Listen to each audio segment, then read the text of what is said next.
In today's video, I'm going to teach you how to create a channel in Microsoft Teams.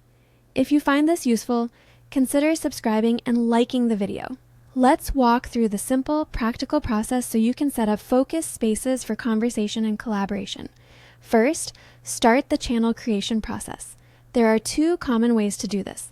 One is from the Teams list. Select Teams on the left side of the app, find the team you want to extend, click More Options, the three dots next to the team name, and choose Add Channel.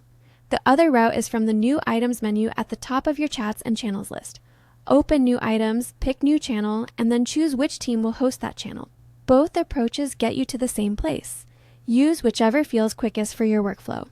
Next, enter the channel details. Give the channel a clear name that reflects its purpose, and add an optional description so teammates immediately understand what belongs there. A concise, action-focused name and a one-sentence description are often enough. Then pick the channel type from the Privacy or Channel Type dropdown. You can choose a standard channel which is open to all team members, perfect for broad discussions and announcements. Or pick Private if you need a smaller, focused space for specific people. Only invited members will see private channels. The third option is Shared, which is useful when you want to collaborate with people both inside and outside your organization.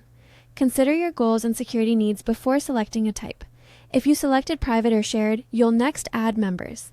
For a private channel, search for and add existing team members by name and assign their roles as owners or members. Owners can manage the channel and its membership, so limit that role to people who need administrative control.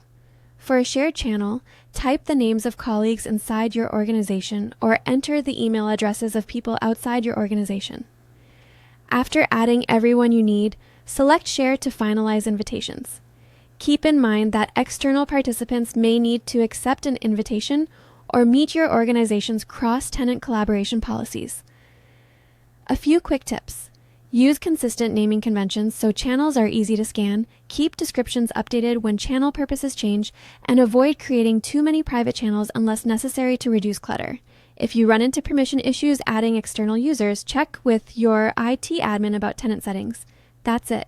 Now you know how to create standard, private, and shared channels and how to add the right people. Thanks for watching, and remember to